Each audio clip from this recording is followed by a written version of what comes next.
शिक्षा के स्तर को कैसे सुधारा जाए, इस सिलसिले में हम राम विद्या मंदिर के चेयरमैन श्री टीकाराम शर्मा जी से बात करने के लिए आए हैं। तो सर, आप कृपया बताएं कि शिक्षा के स्तर को कैसे सुधारा जा सकता है। शिक्षा का स्तर सुधारने के लिए माता पिता और विद्यार्थी और स्कूल ये ऐसे स्तंभ होते हैं जो किसी भी एक चरित्र निर्माण की दीवार को खड़ा करने के लिए बहुत आवश्यक हैं। माता पिता का सहयोग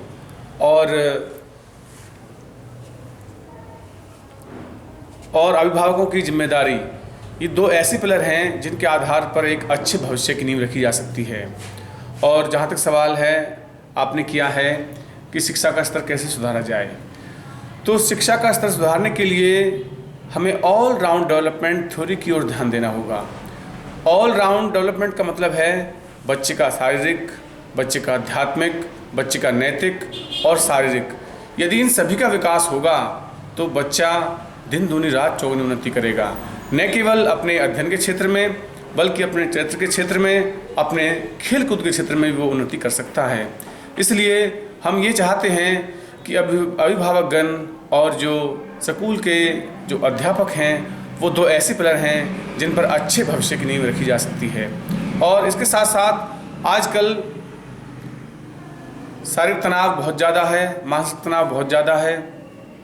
यदि हम बच्चों को इस प्रकार उत्साहित करें, इस प्रकार उनको कोई चीज़ सीखने के प्रति उनको उत्साहित करें कि वो खेल खेल में अपनी विद्या को, अपने अध्ययन को सीख जाएं, तो इसके साथ ही उन्हें इस बात पर ध्यान दिलाना होगा कि किस प्रकार वो अपने आध्यात्मिक, नैतिक, शारीरिक बल को उसका विकास कर सकते हैं।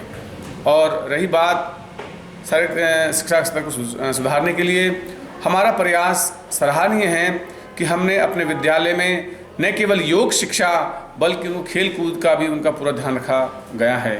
और हम उन्हें ऐसी शिक्षा प्रदान कर रहे हैं ताकि वो आने वाले समय में आने वाली चुनौतियों का सामना कर सकें और अपने चरित्र को ऊंचा कर सकें।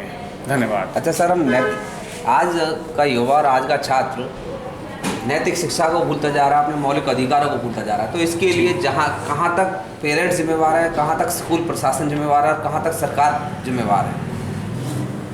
आपने बहुत अच्छा प्रश्न किया। यदि हम बहुत गहराई से सोचें तो इस पर जो संगति है, जो संगति का प्रभाव होता है, उसका ही ज़्यादातर प्रभुत्व देखा गया है। यदि हम अच्छे बच्चों की संगति में बच्चों को रखेंगे तो उनमें एक अच्छा संगति का विकास होगा। और इसके साथ साथ ही ऐसी कार्यशालाएं आयोजित की जानी चाहिए विद्यालय में या अपने सामाजिक लेवल पर, जिनमें माता पिता की भागीदारी और बच्चों की भागीदारी 100% सुनिश्चित हो। इसके साथ साथ ही हमने अपने जो भी हमारा पाठ्यक्रम है उसमें ऐसे मॉरल वैल्यूज़ के ऊपर ऐसी कथाएं, ऐसे दृष्टांत उनके सामने पेश किए जाएं ताकि उनसे वो कुछ सीख सकें, और न केवल सीख सकें बल्कि उसको आत्मसात कर सकें। क्योंकि हम शिक्षा तो ले रहे हैं परंतु दीक्षित नहीं हो रहे, अर्थात दीक्षा नहीं ले रहे हम। दीक्षा का अर्थ होता है शिक्षा को समझकर, पढ़कर उसको अपने जीवन में, अपने व्यवहार में, अपने आचरण में उतारना। और यही वो स्तंभ है जिसके कारण हमारी मॉरल वैल्यूज़ कम होती जा रही हैं। यदि हम ऐसी कार्यशालाएं आयोजित की जाएं, माता पिता पूजन दिवस या अध्यापक पूजन दिवस या अन्य ऐसी अपनी ग्रैंड पेरेंट्स डे और मदर टीचर्स डे, यदि ऐसी कार्यशालाएं यदि हम आयोजित करेंगे तो निस्संदेह एक मॉरल वैल्यूज़ का एक उदाहरण प्रस्तुत हो सकता है। धन्यवाद। तो हमने आज शिक्षा के स्तर को कैसे सुधारा जाए इस मामले में हमने टीकाराम जी से जाना। तो मैं विनोद वैष्णव, वॉइस ऑफ हरियाणा से कैमरामैन उदयराज शर्मा के साथ।